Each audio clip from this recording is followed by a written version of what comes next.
Alors je reviens sur la question du Fils de l'homme, qui est une véritable galéjade.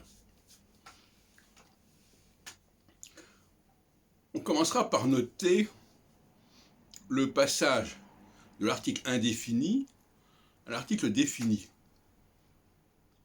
Comme un fils de l'homme, ou un fils d'homme, ou un fils d'Adam, devient le fils de l'homme. Il y a un glissement sémantique effarant.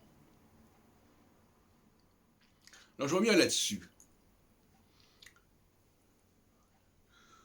J'ai déjà signalé que dans la généalogie figurant dans l'évangile selon saint Luc, à la fin du 3e chapitre, il est indiqué clairement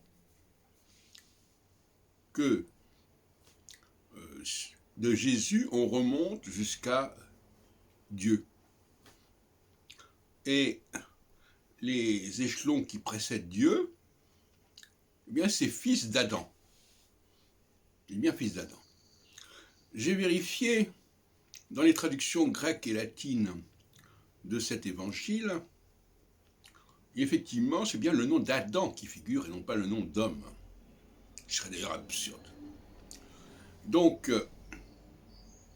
Adam, alors l'expression utilisée est en grec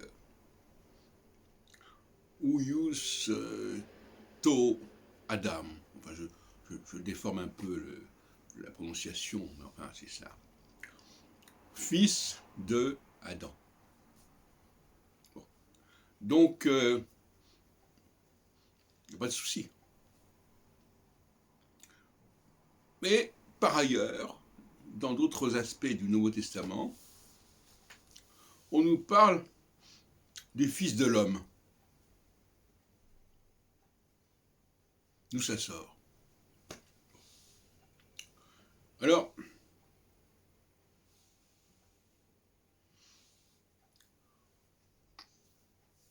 je l'ai déjà dit, mais je répète, quand Yahvé s'adresse à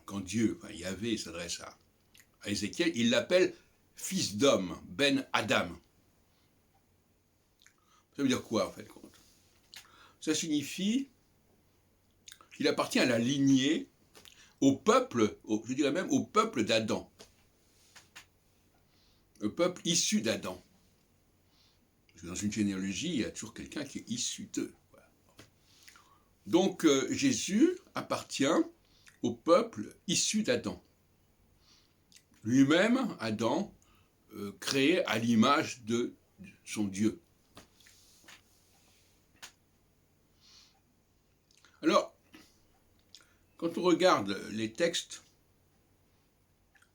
dans différents livres bibliques ou liés à la Bible d'une manière ou d'une autre, comme le livre d'Enoch, on nous dit il y avait quelqu'un qui ressemblait à un fils d'Adam. Et là, effectivement, ce qui est problématique, c'est que le texte d'Enoch, entre autres, ne dit pas fils d'Adam, mais fils de l'homme. Donc il y a constamment ce jeu, traduire Adam par homme. Par exemple, Bar Anosh, en araméen, ce qui n'est pas une bonne traduction de fils d'Adam, parce que fils d'Adam, c'est fils d'Adam. Et Enoch, en l'occurrence, c'est un descendant d'Adam. Quand on regarde les généalogies, notamment du 5e chapitre de la Genèse. Donc, il y a déjà là un décrochage.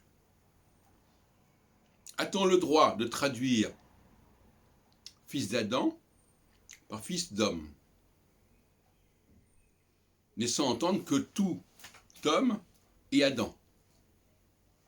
Oui, c'est là le goulot d'étranglement. On l'a déjà posé la question. Est-ce que Adam, c'est toute l'humanité, ou est-ce qu'Adam, c'est une certaine humanité issue d'un certain Dieu? Issue d'un certain Dieu. Et pas toute l'humanité issue d'un Dieu total. Voilà la grande question. Alors, comment reconnaît-on un fils d'Adam? À quoi il ressemble un fils d'Adam? Parce que c'est ce qui est dit. Il ressemblait, il était comme un fils d'Adam. Est-ce que nous savons à quoi ressemble un fils d'Adam? Un fils d'Adam, c'est un juif. Parce que les juifs jouent un rôle central dans tout le système prévu par leur Dieu, qui n'est pas non plus le Dieu, mais le Dieu des Hébreux, le Dieu du peuple d'Adam, qui s'oppose d'ailleurs au peuple des Israélites, qui ont un autre problème, qui nous renvoie d'ailleurs à la dialectique que j'ai abordée récemment, du Aleph et du Shin. Bon, passons. C'est une question qui se pose, comment reconnaît-on un fils d'Adam? On pourrait dire, bah oui, il avait une tête d'homme. Je ne pense pas que ce soit la bonne réponse. Je resterai sur cette interrogation.